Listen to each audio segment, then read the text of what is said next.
Rebonjour à tous, donc nous en sommes à la 5e vidéo. Si vous êtes tombé dessus un peu par hasard, je vous invite à regarder les vidéos précédentes dans l'ordre pour comprendre de quoi je suis en train de parler. Dans chaque vidéo, je vais essayer de développer, d'expliquer certaines clés, certains axes de compréhension des mécanismes qui régissent la communication dans le couple ou avec n'importe qui vous est proche. Ces clés, c'est un peu comme des ingrédients et la communication, c'est une recette. Donc même si je comprends et que je maîtrise parfaitement certains ingrédients, il suffit que j'en oublie un, que j'en laisse un de côté pour échouer et rater cette recette. Donc il sera vraiment important de travailler par étapes et d'utiliser simultanément tous ces ingrédients ensemble. Mais pas seulement, il faudra aussi les utiliser au bon moment. Ça c'est essentiel parce que très souvent j'entends des consultants me dire mais là j'ai fait un sans faute, j'ai vraiment fait attention à toutes les clés, tous les points et ça n'a pas fonctionné. J'ai eu le cas d'un consultant qui me disait là vraiment j'ai dit les choses comme il fallait, j'attendais madame avec une bouteille de vin, un petit gâteau qu'elle adore et pourtant dès le départ elle était agacée, elle était fermée, elle n'avait pas envie de communiquer, je le voyais bien. Quand je creuse un peu, je demande à madame, bon, bah, qu'est-ce qui s'est passé? Peut-être que monsieur a fait des faux pas sans s'en rendre compte. Elle me dit non, tout ce qu'il disait, ça avait l'air d'être très bien. Mais moi, là, j'étais pas dispo. Je rentrais du boulot, j'avais fait une demi-heure dans les embouteillages. Ça faisait un petit moment que je m'imaginais en train de me vautrer sur mon canapé, me laisser aller, me vider la tête en regardant Netflix et certainement pas me servir de ma tête et rentrer dans une discussion. J'étais pas prête, c'était pas le bon moment. Donc, je choisis pas si je suis dans le bon état émotionnel ou pas. Les émotions, ça s'impose à moi, c'est pas quelque chose qu'on contrôle. Et là, sur le moment, je n'avais pas l'énergie de lui rendre les efforts qu'il était en train de déployer pour moi. Je voyais bien ses efforts, mais moi, c'était pas le bon moment. Je suis pas du soir, moi je suis plutôt du matin. Il m'aurait demandé demain matin, il n'y avait aucun souci. Donc là, j'ai eu l'impression qu'il me disait parce que pour moi, c'est le bon moment pour communiquer, ça doit l'être pour toi, point. Et on ne choisit pas d'être disponible en claquant des doigts, c'est quelque chose qui se prépare. On doit se mettre en condition, on doit se conditionner à se dire, bon, à ce moment-là, pendant 1 heure, je dis bien 1 heure et pas 1h30, je serai totalement disponible pour l'autre. On pourra parler de ça, c'est vraiment un moment que j'ai choisi avec l'autre. Si l'autre il n'est pas du matin et que je ne suis pas du soir, alors on choisit un midi. Et bien sûr, on ne choisit pas un moment qui aurait été consacré habituellement à de la lecture ou à du yoga ou à quelque chose qui ferait du bien à l'autre. On ne vient pas lui demander de sacrifier sa série préférée, son épisode qu'il attendait impatiemment pour faire ce rendez-vous. Ça ne veut pas dire que Candy Crush ou l'épisode de la série est plus important que nous. Ça veut juste dire que si l'autre n'est pas disponible réellement, s'il avait envie d'être ailleurs à ce moment-là, eh bien il ne sera pas réellement là pendant le rendez-vous. On reparlera du rendez-vous hebdomadaire dans une autre vidéo, ce sera peut-être même l'une des dernières parce que c'est pas la priorité. Il faut préparer d'abord ce rendez-vous, sinon si on n'a pas le fond, si on n'a pas le contenu, eh bien le contenu ne servira pas à grand chose. Donc aujourd'hui je vais essayer de vous présenter très succinctement les 3 grands piliers de communication qu'on va essayer de développer dans les vidéos suivantes. Donc là je les présente vraiment de manière très sommaire pour que vous ayez une petite idée de ce qu'on va travailler et quelles sont les pistes vraiment qui sont essentielles avant d'essayer de communiquer avec l'autre. En sachant que ces 3 piliers, ça règle pas tout, c'est pas la solution à tous vos problèmes. Mais si déjà vous avez la possibilité de pouvoir communiquer de manière efficace, sereine, indolore, que ça ressemble plus à du faut qu'on parle, un truc qu'on a vraiment envie d'éviter, qui fait fuir, eh bien déjà on sera plus disposé à communiquer avec l'autre et à pouvoir utiliser ensemble des outils qui nous permettront de trouver des solutions concrètes. D'accord? Ça c'est important. Donc ces 3 piliers ne règlent pas tout, mais c'est la base, c'est la fondation de tout ce qu'on peut travailler par la suite. Ces 3 piliers, je les retrouve finalement dans presque tous les couples qui viennent me rencontrer au cabinet, en sachant que chacun arrive avec une histoire très différente, des problématiques différentes, des personnalités différentes, et pourtant je retrouve toujours ces 3 problématiques dans leur façon de communiquer. Alors certains couples me disent, peut-être qu'on est tout simplement incompatibles, on est tellement différents, on se comprend pas, ça sert à rien, on devrait peut-être baisser les bras. Et moi, ce que j'ai pu observer, c'est que pourtant, la différence, c'est pas ça le problème. C'est même pas le désaccord le problème. C'est souvent plutôt la manière qu'on a d'exprimer nos différences ou notre désaccord. Je vois parfois des couples où les 2 membres sont très différents, pas la même religion.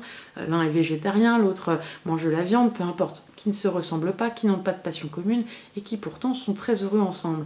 Et à l'inverse, j'ai très souvent des couples au cabinet où les 2 ont une histoire un peu similaire, une éducation plutôt la même, une façon de communiquer similaire aussi. C'est ça qui est dingue, on pourrait se dire, mais ils parlent tous les 2 de la même manière, comment ils font pour pas se comprendre? Eh bien non, parce que c'est pas le fait de se ressembler ou d'être différent qui pose problème, ni même d'avoir des points de vue opposés, c'est la façon qu'on aura de communiquer dessus. Donc on va déjà axer sur la communication, comment être plus efficace, comment ne pas se tirer une balle dans le pied quand je parle avec l'autre et m'assurer sans le vouloir qu'il aura exactement cette réaction que je ne voulais pas. Donc ces 3 piliers sont lesquels? Le reproche, la valorisation et les excuses. Donc le reproche, première chose à savoir, quoi que vous ayez à reprocher à l'autre, c'est toujours légitime. S'il y a quelque chose qui vous rend malheureux, qui ne vous plaît pas, qui ne vous convient pas, vous avez le droit de le ressentir comme ça. Vous n'êtes ni excessif, ni trop prise de tête, ni trop sensible, bref, ni trop quoi que ce soit, ni pas assez. Vous êtes tel que vous êtes et c'est très bien comme ça. Vous n'avez donc même pas à vous justifier ou à devoir argumenter pour donner du poids à ce que vous ressentez. Le souci, c'est que la manière qu'on a de l'exprimer, ce qu'on ressent, pose souvent problème. Donc à aucun moment je vous inviterai à vous taire ou à garder les choses pour vous, surtout pas. Je vous inviterai peut-être même à en dire plus que vous n'en dites d'habitude, mais l'idée ça va être de le faire avec d'autres outils. Pas en prenant des pincettes, pas en disant des choses qu'on ne pense pas. Il faudra rester soi-même, mais l'idée c'est que déjà on va en amont essayer de modifier notre perception des choses pour pouvoir les dire différemment, très naturellement, d'accord? On ne change pas notre façon de parler, on change d'abord notre façon de penser. Mais alors attention, changer notre façon de penser, ça ne veut pas dire qu'on adhère au point de vue de l'autre et qu'on s'oublie soi-même. Ça veut juste dire, et je vous fais un petit dessin, ça parle plus que les mots, que vous voyez dans cette situation, on a un chiffre qui d'un côté peut être vu comme un 6 et d'un autre côté vu comme un 9. Ça me parle beaucoup cette image parce qu'en fin de compte, lequel des deux a tort ou raison? Aucun des deux. L'idée, ça ne va pas être d'adhérer au point de vue de l'autre, mais d'envisager la possibilité que l'autre est différent et que c'est peut-être pas une tare, que l'autre n'est peut-être pas anormal, même s'il ne nous comprend pas et même si sa façon d'être ou de faire ne nous convient pas. D'accord? Donc le reproche. Qu'est-ce que c'est le reproche? Eh bien le reproche, quelle que soit sa forme, c'est vécu comme une attaque, d'accord? Même quand c'est très subtil, même quand ce n'est pas un reproche explicite, verbalisé, qu'on peut facilement identifier. Le reproche, ça peut être un silence, ça peut être un petit pic, un peu d'humour. Quand on dit à l'autre, par exemple, « Ah, t'as trouvé l'aspirateur ?» Non, c'est curieux. Voilà, je dis rien de méchant, j'étais pas énervée, je pense avoir fait passer un petit message subtil, mais non, c'était un reproche. Ça peut être aussi juste avec notre ton, avec notre langage corporel, avec nos sourcils, avec un soupir. Bref, on peut faire des reproches de différentes formes et ils auront tous exactement le même résultat, quelle que soit la forme. Même quand on est certain de ne pas avoir dit de reproche, on l'a peut-être pas dit en mots, on l'a peut-être exprimé avec le reste de notre corps. Les mots, c'est que 30% à peu près de la communication, donc tout le reste est parfois même plus important. Le souci avec le reproche, c'est que c'est toujours vécu comme une attaque, d'accord?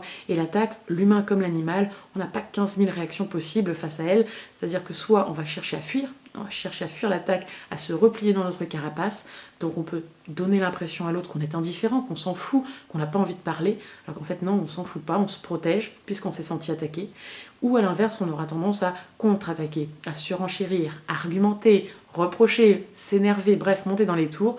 Quelle que soit notre façon de vivre l'attaque, en général, elle ne sera pas forcément positive, bienveillante et empathique. C'est-à-dire que sans le vouloir, par le reproche, sous quelque forme que ce soit, l'autre a appuyé sur le mauvais bouton chez moi, n'a pas compris mon mode d'emploi et a dressé un mur devant moi, un mur défensif. Ce mur, c'est pas une passoire. Il va pas faire le tri entre ce qui a été dit, ce qui a été bien dit, ce qui est pertinent. Non. Je me sens attaquée, tout ce qui sera dit par la suite rebondira sur ce mur pour me protéger. En général, je n'aurai pas l'énergie de tenir un bouclier pour me protéger et d'aller panser les blessures de l'autre en même temps. Donc attention, le reproche, eh bien, c'est une balle que vous tirez dans le pied, vous vous assurez que l'autre ne vous entendra pas, même si vous avez raison, même si ce que vous dites est pertinent, vous fermez l'autre à la compréhension. Donc moi, je vais vous inviter, au lieu de mettre le projecteur sur l'autre, à le mettre sur vous, à inviter l'autre à travers vos yeux, à voir les choses selon votre regard, sans être d'accord avec vous, sans se convertir à qui vous êtes, ni à votre façon de faire, mais en étant capable vraiment de se mettre dans vos baskets, même si c'est pas la même pointure. Toujours dans l'objectif de trouver des compromis. À aucun moment, je n'inviterai l'un ou l'autre à faire des choses qui ne lui conviennent pas. L'idée, c'est qu'une bonne solution, c'est une solution qui convient aux deux. Si l'un des deux se sent lésé, c'est qu'on a échoué. Donc ça, ce sera important de toujours trouver des compromis, parce que si l'un des deux avait 100% de ce qu'il veut, l'autre aurait 0. Et ça tiendrait pas longtemps dans le temps. Donc ça va être important, voilà, de toujours trouver, de couper la poire en deux. Et même si des fois on se dit c'est pas possible, on trouve toujours un compromis par des petits chemins qu'on n'avait pas imaginés. Deuxième pilier de communication, c'est la valorisation. Alors la valorisation, attention, c'est pas des compliments. C'est pas seulement dire à l'autre que sa nouvelle coiffure lui va à ravir ou que son rôti était délicieux. Si vous avez envie de faire des compliments, ne vous privez pas, lâchez-vous, ça fait toujours plaisir. La valorisation, ça va être quelque chose de beaucoup plus profond. C'est faire sentir à l'autre, par quelque moyen que ce soit, chacun dans sa langue, c'est lui faire sentir, tu m'énerves, tu m'agaces, t'es pas parfait, tu pourrais encore faire des efforts, mais avec ou sans toi, c'est pas la même chose. Avec toi, c'est mieux.